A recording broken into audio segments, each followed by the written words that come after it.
Chapter 1: The execution on the touchscreen. The cold blue light from the smartphone screen reflected in Leo's exhausted eyes, turning his face into a ghostly blur in the dark cabin of his pickup truck. The dashboard clock read 2:00 a.m. Outside, suburban Ohio was drowning in a flurry of sleet and snow, but inside Leo's chest, a far more violent storm was raging. He swiped the screen. Every swipe felt like a serrated blade. He stole my legs, then he stole my last shred of hope, his sister, Elena, had written in a viral post that already had over 1.2 million engagements. As I lay in that hospital bed, broken and shattered after the accident, my brother, the person I trusted most, was busy draining the inheritance our grandmother left specifically for my surgeries. He used it to buy his first luxury car and party while I learned to walk again on rotting wooden crutches. Leo felt his chest tighten as if being bound by barbed wire. Below the post were tens of thousands of comments. "He's a monster. Why isn't he behind bars? Dox this guy. He doesn't deserve to breathe. He looks so kind in photos, but his soul is a snake. I feel so sorry for her." Leo let out a dry, hollow laugh. He looked down at his rough, calloused hands that had spent 12 hours a day in a sawmill for the last 10 years. The truck he was sitting in was a 2015 workhorse, rusted and rattling with every mile. Luxury car? Partying? Suddenly, his phone buzzed. A text from his wife, Sarah. "Leo, I can't do this anymore. Reporters are standing outside our door. They're threatening to follow the kids to school. I've taken them to my mother's. Don't come looking for us right now. I need time to think about whether the man I married is actually the person the whole world is spitting on." It was over. Family, career, reputation. Elena, the sister he had carried on his back through the harshest winters, had just incinerated his life with a single 2,000-word post. Leo threw the phone onto the passenger seat. He didn't cry. The pain of being betrayed by the one you loved most had moved beyond the threshold of tears. It had crystallized into something cold and hard, finality. He remembered his grandmother. She had died in a small, leaky house, her final breath a ragged whisper, "Take care of your sister, Leo.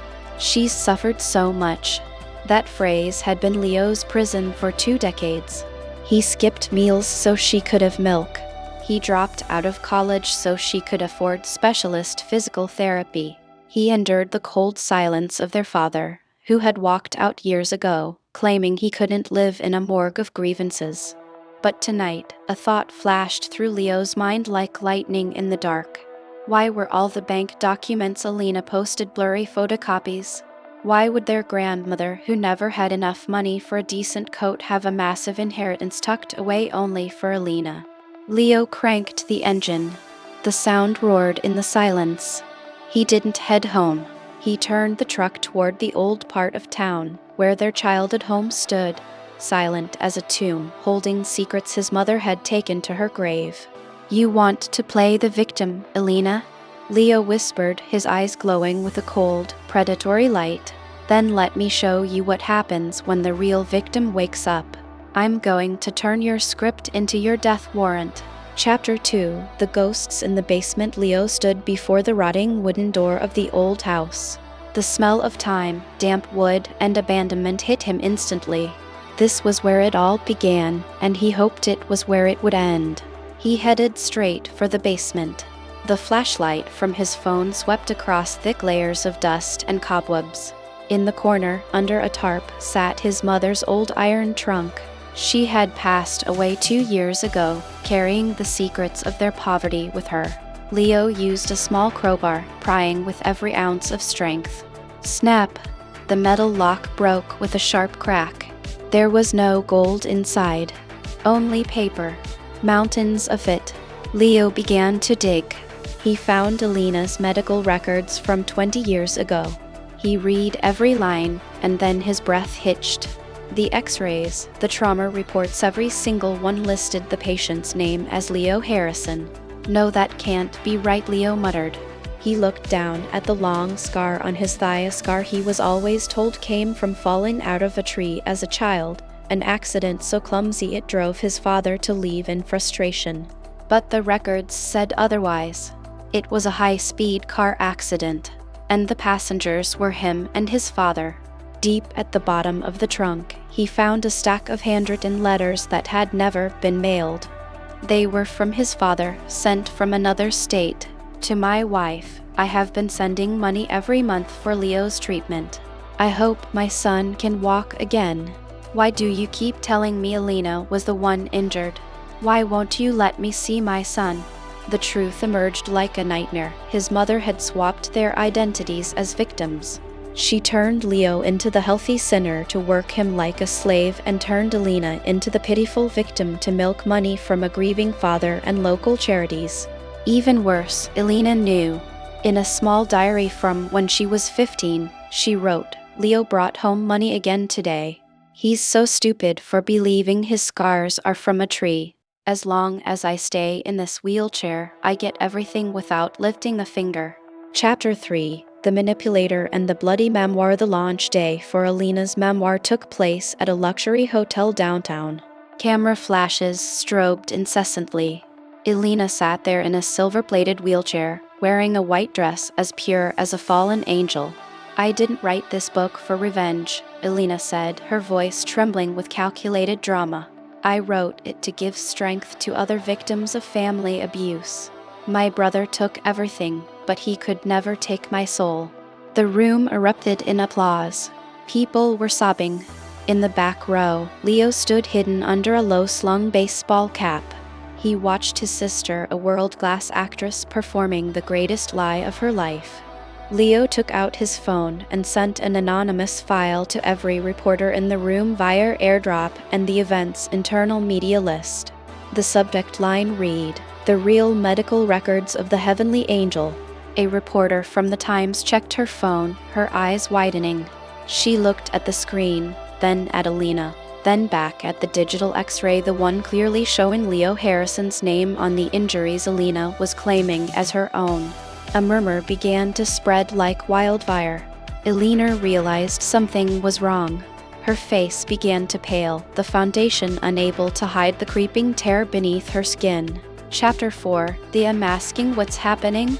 Alina asked, trying to keep her voice steady. Just then, Leo stepped out of the shadows. He walked toward the stage, each footstep heavy and deliberate. The crowd parted.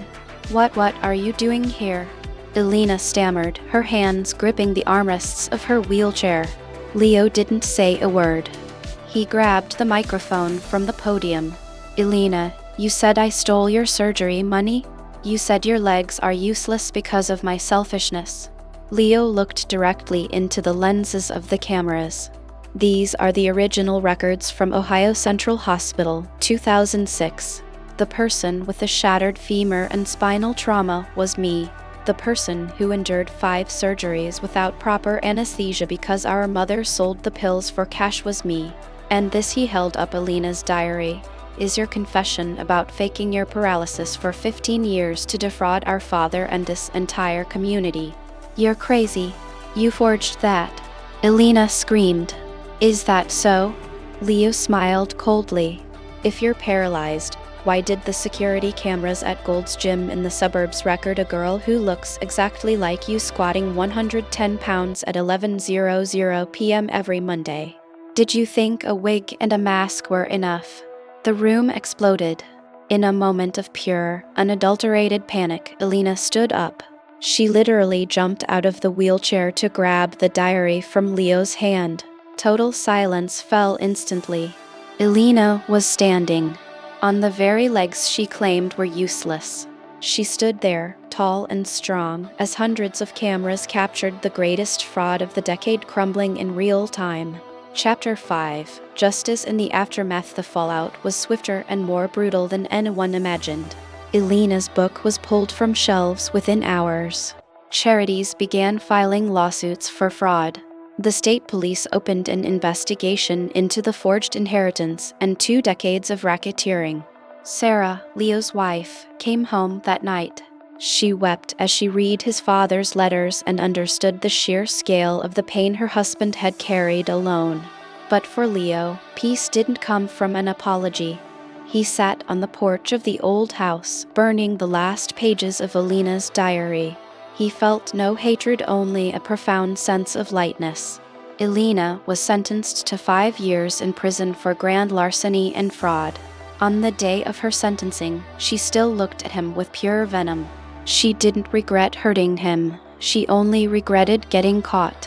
Leo stood up, taking a deep breath of the fresh morning air. He had lost 30 years to a lie, but he had the rest of his life to live in the truth.